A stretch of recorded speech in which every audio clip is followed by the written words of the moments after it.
음악과 오디오를 즐기는 가이드 샘튜브 우승료입니다. 케임브리지 제품을 마지막 본 게 이제 에보 150, 75 이런 제품이었잖아요. 저희도 그럴 줄 알았고 그리고 굉장히 많이 팔았어 하고 이제 그 다음 후속 모델을 만들 거라고 생각했는데 스피커까지 통합한 아예 확장판을 만들었어요. 이 디자인 자체가 일반 사이즈 넘어갑니다. 가장 큰 규모의 케임브리지 에보 시리즈가 완성이 됐습니다. 케임브리지 제품은 가능한 뭔가 멋을 부리지 않고 패널에도 웬만하면 버튼 노브 많이 두지 않고 아주 심플하게 만드는, 심지어 색감 자체도 에보를 빼고는 약간 그 회색 톤? 잔잔한 회색 톤 이런 쪽으로 갔던 브랜드가 케임브리지인데, 뭔가 이 맘먹고 만든, 우리는 이 사이즈도 만들 수 있다, 우리는 이렇게 폭이 넓은 것도 이렇게 비율을 만들어낸다, 약간 이런 메시지가 있는 것 같아요. 이게 대충 눈대중으로 봐도 에보의 딱 폭이 2배? 이런 포맷은 일반적인 공간에서 볼 수 있는 이 사이즈는 사운드바예요. 사운드바가 딱 이 사이즈로 만듭니다. 딱 사운드바의 그런 사이즈 포맷을 하고, 좀 이따 알려드리겠지만 멀티 채널 스피커가 들어갑니다. 스피커의 개수가 이 사이즈의 동급 올인원에서 볼 수 있는 그런 등급을 넘어갑니다. 좀 이따 알려드릴게요.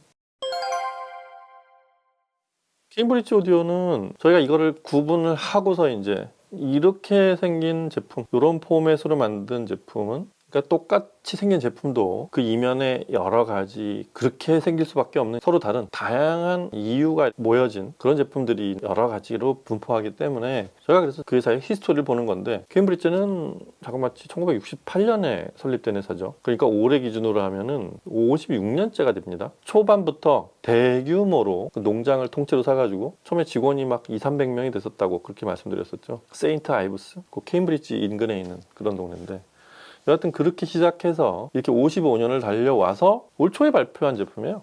봄에 홍콩 오디오쇼였던 것 같은데 근래 오디오 페어에서 발표를 한 이제 막 따끈따끈한 제품이죠, 흔히 말해서. 케임브리지는 주로 이 앰프, 그 다음에 DAC 이쪽에서 뭘 하나 만들었다 하면 제품의 가격을 뛰어넘는 성능, 가성비라고 단순히 표현하기엔 좀 어색할 정도로 크기도 작고 가격도 그렇게 참 중가도 아닌 중저가라고 해야 될 카테고리에 고가 제품에서나 볼 수 있는 그런 고성능 DAC, 막 스트리머, 출력단 막 이런 것들을 집어넣는, 그래서 케임브리지 신제품이 나오면 이번에는 어느 부분을 저쪽 위에서 끌어왔을까, 이런 걸 살펴보는 그런 재미가 좀 있는 브랜드입니다. 회사를 50년 이상 운영하다 보니까 그 구매자들이 어떻게 반응을 하는지에 대한 거를 기가 막히게 아는, 전 세계 공통의 어떤 관심사, 지역마다의 반응, 이런 걸 귀신같이 알고 있는 회사라고 그렇게 보면 됩니다. 그런 회사에서 뭔가 새로운 걸 만들어냈을 때는 저만 해도 굉장히 관심을 가질 수밖에 없어요.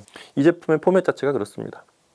일단 이 스피커에 이 자사에서 붙인 이름이 있어요. 컨템포러리 엘레강스. 그러니까 이게 트렌디한 디자인을 아주 이렇게 따라가서 막 최신 유행의 어떤 새로운 디자인으로 만들어냈다기보다는 조금은 고전적인 스타일을 그대로 따라간 딱 그렇게 각진 모양, 그리고 나무 마감, 나무도 대단히 고급스러운 마감을 대충 붙인 무늬목이 아니고 굉장히 고급스러운 나무 마감을 사용했고, 바깥쪽은 잔잔한 회색 톤으로 이렇게, 그리고 정말로 특이하게도 이게 처음에 많은 혼동을 줬어요. 저도 그랬었고, 이 패널을 중앙도 아니고 한쪽 끝도 아니고 참 애매한 데다 이렇게 붙여놨어요. 이거 익숙해지는데 한 일주일이 걸리더라고요. 보는 법을 그냥 지금 알려드리면, 얘를 이 패널의 왼쪽 끝을 중앙으로 잡으시면 돼요. 이게 한 중간에서부터 한쪽 패널이 시작했나 보다, 이렇게 보시면 맞습니다. 그리고 패널을 여기다 둔 이유가, 이 패널의 저쪽 뒤, 이 패널을 그대로 관통하면 그 뒤가 그대로 이 전체의 입출력, 그 다음에 앰프 어셈블리라고 보시면 돼요. 여기에 모든 컨트롤러와 입출력 인터페이스가 모여져 있는 그런 어셈블리 부고, 그 나머지는 전부가 다 스피커예요. 그렇게 보시면 돼요. 그 스피커 위치를 감안하고 디자인적으로 뭔가 좀 특이하게 보이기 위해서 이전하고 좀 다른 케임브리지, 타사 제품하고 다른 케임브리지, 이런 거를 약간 지향해서 설정한 사이즈와 위치라고 생각이 됩니다. 이 제품에는 스피커가 자그마치 14개가 들어가 있어요. 트위터가 4개, 미드레인지 4개, 우퍼가 6개. 이 3면은 기본적으로 트위터, 미드레인지, 그 다음에 우퍼, 이렇게 3개로 구성이 되어 있는데, 일단 전면 패널은 좌우에 트위터, 미드레인지가 좌우에 대칭으로 배치가 되어 있고, 정중앙에 우퍼가 2개가 딱 있습니다. 그 다음에 측면은 전체적으로 입체 음향에 대한 배려가 많이 되어 있기 때문에 이 모서리에 트위터 미드레인지에 그대로 대칭으로 트위터 미드레인지를 배치를 하고, 이쪽에 우퍼가 달려있어요. 전면은 좌우에 하나씩 배정한 그런 두 개 우퍼라고 봤을 때 측면은 우퍼가 좌우에 각각 달려있는 그런 구조로 그렇게 돼 있다고 보시면 되겠습니다. 그래서 반대쪽도 똑같이 트위터 미드레인지 우퍼 이런 구성으로 되어 있습니다. 이 14개 유닛이 각각이 똑같은 50W D클래스 증폭, 설명은 정확히 안 나와 있지만 아마 제 짐작으로는 바로 전에 에버 시리즈에 사용됐던 하이펙스 엔코어 모듈을 쓰지 않았을까, 혹은 최소한 그 정도보다 더 좋은 걸 썼을 수도 있는데 50W 출력의 D클래스 증폭단을 사용한 총 14개가 각 유닛별로 들어가 있다고 그렇게 보시면 되겠습니다. 그렇게 총 출력이 700W죠? 14 곱하기 50이니까 각 유닛은 꽤 고급스러운 설정을 했어요. 트위터는 1인치 실크돔, 그 다음 미드레인지는 2.25인치 알루미늄 돔, 2와 4분의 1이죠. 그 다음에 우퍼 두 개는 조금 더 커요. 2.75인치 롱드로우 우퍼를 사용하고 있습니다. 기본적으로 우퍼 두 개는 2.75인치 우퍼를 근접시켜서 부착시켰는데 이 사이즈를 이렇게 설정하다 보니 우퍼 크기를 마냥 키울 수가 없어서 3인치를 넘지 않게 하고서 두 개를 아주 가깝게 배치를 해서 그렇게 베이스를 내려고 한, 이게 좀 독특해요. 원래 이 포맷에 우퍼를 붙였다 그러면 대부분 어디다 붙이냐면 바닥에 붙여요. 이만하게 한 3인치 최소한 4인치 장단점이 있죠. 그러니까 바닥에 우퍼를 두는 이유는 양감을 많이 내긴 할 수 있지만 베이스의 이 파워 핸들링의 구간은 한계가 있고 사용자가 바닥을 어떤 정도의 품질을 쓸 수 있는지에 대한 보장이 되질 않아요. 그래서 양감은 많이 나오지만 베이스의 품질 자체가 좋은 경우는 드뭅니다. 그래서 그거를 해결하려고 하는 집은 뒤쪽으로 배치를 하는 경우가 있는데 그때도 마찬가지지만 이제 우퍼 구경은 이 사이즈를 넘지 못한다는 거. 여하튼 케임브리지는 아주 직관적인 전공법으로 우퍼를 쌍으로 배치했다는 게 다른 이런 포맷의 제품에서는 보기 힘든 또 독특한 방식이에요. 그리고 당연히 예상이 되듯이 스피커와 앰프가 통합된 이런 제품에서 인터페이스는 최근의 트렌드를 따라서 빼곡히 다 갖추고 있는, 일부러 빠뜨리기도 힘든 그런 인터페이스를 대부분 갖추고 있습니다. 스트리밍 쪽부터 보자면 스포티파이, 타이달, 코브즈, 디저, 그다음에 인터넷 라디오 이런 걸 다 갖추고 있고, 그리고 파일 재생 인터페이스로는 론을 지원하고 있고요. 그다음에 구글 크롬캐스트나 애플 에어플레이를 다 지원합니다. 그다음에 이제 피지컬 입력은 이제 RCA를 입력을 받을 수도 있는데 그 중에 하나는 포노 입력이 있다는 거. 포노 입력에 대해서 굉장히 신경을 많이 쓴 거는 자사에서 이 알바티티라는 아주 훌륭한 턴테이블을 만들기 때문에 그건 아마 동 가격대에서 가장 잘 만든 턴테이블 중에 하나예요. 바늘까지 자사 특주를 한 스타일러스를 쓰고 있는 그런 공이 많이 들어간 턴테이블을 2세대까지 만들다 보니까 포노 입력에 대한 배려가 굉장히 신경을 많이 쓴, 포노단 굉장히 좋을 것 같아요. 그리고 이 포맷 자체가 당연하게도 이 TV와 같이 쓸 수 있는, 제가 아까 사운드바처럼 생겼다고 일반인들이 봤을 때 그런 생각을 제일 먼저 할 거기 때문에 TV와 연결할 수 있는 가장 최신 인터페이스인 HDMI EARC를 지원합니다. 가장 해상도 높고 그 애트모스까지 지원하는 그런 EARC 출력을 할 수 있다는 거. 그리고 그런 디지털 입력들을 프로세싱하는 DAC, 투처널 감상 쪽에 배려된 부분인데 DAC가 이게 32비트에 198kHz까지 PCM으로 그런 프로세싱을 하는, 전에 에버 시리즈는 아마 9016K2M 그게 30비트 384kHz까지 지원했던 것 같은데 같은 사브르 칩을 쓰지 않을까 짐작을 해보는 그런 DAC가 탑재되어 있고, 무엇보다 그런 성능을 가지고 이 제품을 세 가지 용도로 쓸 수 있을 것 같습니다. 쓰는 그룹에 따라서 전 가족이 즐기는 TV를 보기 위한 사운드바, TV를 연결해서 지금 같은 여러 유무선 인터페이스로 TV도 보고 이렇게 TV 앞에 놓고 누구나 쓸 수 있는, 쉽게 영상과 음악을 들을 수 있는 그런 사운드바. 그 다음에 혼자만 즐기는 거죠. 두 채널 완벽한 올인원, 두 채널 스트리밍 스피커, 두 채널 와이어리스 스피커, 보통 그렇게 부르죠. 좀 이따 음악을 들어보시겠지만 캠브리지 에보 1의 하이파이적 성능은 대단히 뛰어납니다. 그러니까 이 케임브리지 에보 1의 스피커까지를 통합한 이런 하이파이적 성능은 대단히 뛰어납니다. 유닛 수가 많은 게 중요한 게 아니고 그 유닛 수를 그렇게 배치한 대단한 설득력 있는 소리가 나오면서도 두 채널로서의 소리의 품질이 대단히 뛰어나다는 거, 사실 이 제품의 저는 핵심이라고 봅니다. 그게 일단 두 번째 기능. 그 다음에 아예 그냥 스트리머로만 쓰는 거예요. 그냥 인터넷 선을 꽂아서 스트리밍 출력을 하는 기기로만 써도 아까 말한 다이달, 디저, 코브즈 이런 것들을 스트리밍 할 수 있는 그런 기기. 그게 왜 그러냐면 제가 탑3라고 항상 표현하는 뛰어난 스트리밍 인터페이스가 있기 때문에 그래요. 바로 캠브리지 개발한 스트림 매직. 이게 정말 편리하죠. 아까 말한 그 수많은 채널들, 코브즈, 다이달, 디저, 스포티파이 이런 걸 인앱으로 컨트롤할 수 있는 그런 스트림 매직을 사용할 수 있다는 거. 그러니까 내가 스피커 앰프가 있는데 이 가격대에 그냥 스트리머로 써도 그렇게 어색하지 않다는 얘기예요. 스트리머로 쓰다가 TV 볼 때는 그냥 전체를 다 스피커로 작동하게 하는 그렇게 사용하는 어떤 융통성도 충분히 탑재되어 있는 그런 제품이라고 볼 수 있고요. 기본적으로 사운드 품질 자체가 뛰어나다는 말을 좀 아까 드렸지만 굳이 이 입체 음향이 아니더라도 두 채널로 듣는 사운드 품질이 뛰어난 그런 기기이면서도 그 14개 스피커가 얼마나 공간을 가득 채울 수 있게 이렇게 만든 그런 컨셉의 제품이라는 거. 양감으로 채우는 게 아니라 요만한 사운드파처럼 보여도 다이나믹하고 밸런스를 잘 갖춘 채로 꽤 스케일이 큰 소리를 만들어낼 수 있는 기기라는 얘기입니다. 무엇보다 소리를 들어보시면 대략 이 제품에 대한 감이 확 오실 거예요. 음악을 그럼 들어보도록 하겠습니다. 음악 들어보시죠.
이 리모컨으로 동작하는 인터페이스도 반응도 빠르고 VU 메터도 이렇게 이쁘게 띄울 수 있는 이런 모드까지 있어서 사용자가 취향에 따라서 재밌게 이 중에 하나를 골랐으라는 것보다도 그때그때 바꿔서 좀 지루할 때쯤 되면 바꿔서 볼 수 있게 만든 그런 것들도 안배가 잘 되어 있는 것 같습니다.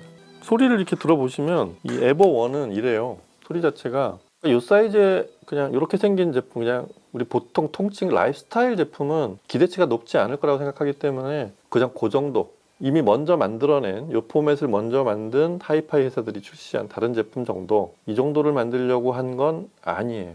제가 보기엔 많이 뛰어넘으려고 한 것 같아요. 그리고 어느 정도 성공을 했습니다.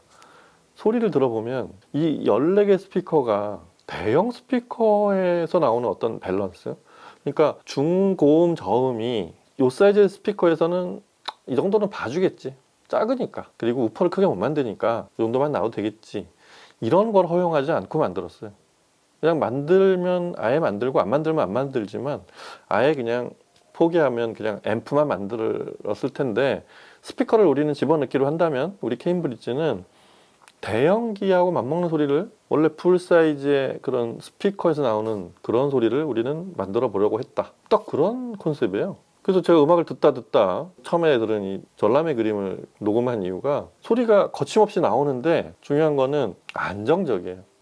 이게 이렇게 만져보면 뭔가 특이하게 쓴 것 같지는 않은데 프레임 자체가 대단히 견고하게, 특히 이 스피커 14개의 우퍼 쪽을 좀 더 뭔가 그 완충 메커니즘, 서스펜션이나 기타 안쪽의 프레임을 대단히 안정적으로 만든, 그런 거에 대한 설명은 어디에도 없는데 많은 공이 들어가 있을 것 같아요. 제가 자꾸 쳐다보게 되는 게 이 2.75인치 우퍼 2개, 앞쪽에 2개하고 총 6개인데 이 6개 가지고 어떻게 이런 베이스가 나올까? 일단 그 저음의 양감에 일단 놀라게 되고, 그렇게 크게 소리를 내는데 서로 어긋나거나 중고역하고 이렇게 뭔가 위화감이 있거나, 아니면 저음 자체가 지나치게 난 작은 유닛이지만 크게 내야 돼 소리를, 어떤 강박을 가지고 막 큰 소리를 억지로 내는 게 아니고 대단히 풍요로우면서 자연스러운 베이스가 나온다는 데 있습니다. 마치 아래쪽에 대구경 우퍼를 붙인 이런 디자인을 한 그런 올인원 스피커에서 베이스를 아주 깔끔하고 안정적으로 설계를 해낸, 마치 새로운 소재의 어떤 진동판과 바닥 메커니즘을 어떻게 새롭게 구현해낸 그런 소리가 나옵니다. 그게 좀 놀라웠어요. 그래서 이 전람회 그림 바바야가가 아주 역동적이면서도 깔끔하게 떨어져서 이 스피커에서도 뒷면에 그 사운드 스테이지가 아주 멋지게 입체적으로 떠오릅니다. 그게 가장 놀라워요. 다이나믹하면서도 스케일을 크게 가져가는데 사운드 자체가 그런 소리만 듣는 일반적인 요 사이즈에서 기대하는 그 이상이 나오지도 않는 그런 어떤 입체감이 아주 선명하게 보이는, 제가 알기로는 이런 포맷에서 그런 스테이징이 떠오르는 최초의 스피커가 아닐까 싶습니다. 아주 놀라웠고요. 이런 아주 조용히 흐르는 저음 품질, 그 다음에 고음이 피치를 살짝 올려서 반짝거릴 때의 느낌, 이런 게 배합이 된, 저희 얼마 전에 CD도 들어봤던 척 맨지온의 Give It All You Got But Slowly라는 곡 있죠. 이런 슬로우 템포의 베이스 신호가 응집이 돼 있는, 베이스 신호가 전체의 한 70%를 차지하면서 그 사이사이를 반짝거리는 이런 곡 있죠. 이런 곡을 아주 세련되게 들려주는 능력, 품질, 이런 게 대단히 트렌디한 소리 쪽이에요. 이 곡 자체는 물론 80년대 곡이지만 이 곡의 어떤 그 구현 세계나 녹음 품질은 그렇게 세련되고 멋지게 나오기가 쉽진 않습니다. 지난번에도 말씀드렸지만. 근데 그런 곡들을 이렇게 들려주는 그런 품질을 들어보면 대단히 격조가 높고, 어떤 음악을 이거보다 악기 수가 많거나 다이나믹이 큰 신호가 들어오는 그런 곡들에 대한 준비가 아주 잘 돼 있어서 음을 되게 멋있게 들려주는, 그러니까 적당한 하모닉스를 섞을 줄도 알고 투명하게 아주 맑고 깨끗하게 보여주는 그런 능력, 고음질 음원에서 바라는 그런 덕목들 있잖아요. 그런 것들을 아주 잘 보여주는 장면이 이 두 번째 곡이었어요. 그런가 하면 저희가 그냥 아주 편하게 들을 수 있는, 하지만 거기에도 저음도 많이 섞여 있고 갑자기 악기가 싹 일시에 몰리는 이런 신호들이 많은 그 이우치 토토로 중에 이제 오케스트라 버전이 있거든요. 원래는 명랑하고 심플한 곡인데 재생이 그렇게 쉽지 않습니다. 뭐 쿠르렁거리는 그런 신호들도 많고 부스팅이 사실 많이 잃어요. 큰 스피커에서도 그래요. 근데 이 곡은 어떻게 들릴까 과연? 하고 들어보면 이런 곡들도 큰 소리를 크게 내지만 어딘가에서 과도하게 넘어가지 않는, 듣기 싫은 어떤 부스팅을 만들어내지 않는 꽤 많은 곡을 들어보지 않았을까, 이걸 튜닝하면서. 그런 생각이 들었어요. 왜냐면 이걸 단순히 수치에서 이 정도로 끊어내고 요걸 넘어가는, 요걸 안 넘어가는 이런 선에서 어떤 숫자를 결정하고 그렇게 부품을 넣어서 만드는 게 아니라 곡을 굉장히 여러 곡을 많이 들어보고서 그렇게 완성시킨 제품이라는 생각이 좀 들었어요. 여러 곡에서 대단히 각 곡의 특성에 맞는 그런 완성도가 높은 소리가 나왔습니다. 참고로 이 제품은 룸 옵티마이제이션 기능이 있어서 그 공간에 최적화시킨 DSP가 안에 있다 그랬잖아요.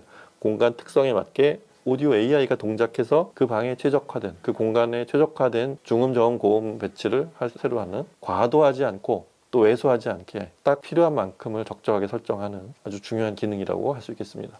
제품이 이걸 컨템포러리라고 붙인 이유가 이런 쪽에 있는 것 같은데, 그 하이그로시나 또 위에를 또 뭔가 이렇게 좀 장식을 하거나 또 색깔을 막 주고 이렇게 하질 않고 나무 마감을 했는데, 이게 무늬목이 아니라 이게 베니어 같아요. 그러니까 이게 얇은 나무를 그대로 썼다는 거죠. 굉장히 이 감촉도 그렇고, 이제 이런 걸 통칭 그냥 클래식하다고 표현하는 분들도 많은데 되게 멋있습니다. 일단 보기에도 좋지만 감촉이 되게 좋아서, 이런 것도 이 사운드 품질이나 어떤 기능하고 함께 이 제품의 어떤 좋은 선택 조건이 되지 않을까 싶어요. 케임브리지가 다시 얘기지만 오랜 연륜이 이런 어떤 기기의 성능 쪽도 그렇지만 사용자들을 너무 잘 이해하고 있는 그런 회사가 아닐까 싶습니다. 아주 서프라이즈를 해서 진짜 이 기능에 이 가격으로 살 수 없는 어떤 놀라운 기능을 집어넣는, 단순히 이런 쇼를 하는 이런 회사가 아니라 사용자가 정확히 이런 제품에서 뭘 바라고 있는지를 잘 이해하고 있는 회사이기 때문에 엉뚱한 짓을 안 한다는 거죠. 누구에게는 정말 필요도 없는 그런 걸 집어넣느라고 굉장한 비용을 쓰고 이러지 않고, 이런 제품을 사고 싶어 하는 사람들한테는 이걸 하나 넣어주면 그건 끝판왕이다, 뭐 이런 거 있잖아요. 그런 거에 대한 축적이 돼 있는 그런 소비자 정보가 굉장히 많은 회사가 케임브리지고, 지금 이 에버1을 보면 이 아주 심플한 구성에서 음악을 켜는 순간 당신은 뒤로 자빠진다, 놀래 자빠질 거다, 약간 그런 게 들어있습니다. 약간 위트 같은 것도 이 지금 디자인에서 처음에 아무 전원을 올리지 않은 상태로는 짐작이 안 되는, 저는 그런 것도 좀 느꼈습니다. 자, 에버1 꼭 들어보시기 바랍니다. 우리 집에서 제일 좋은 자리, 또 우리 집에서 제일 좋은 디스플레이 앞에, 그 다음에 내 앰프와 스피커의 스트리머로 그렇게 한번 써보시는 것도 적극 추천하고 싶습니다. 자, 오늘은 케임브리지에 오랜만에 에버 75 150의 확장판 스피커를 14개 유닛을 집어넣은 완벽한 올인원 에버1을 같이 살펴봤습니다. 오늘 여기서 마치고 다음 시간에 뵙겠습니다. 감사합니다.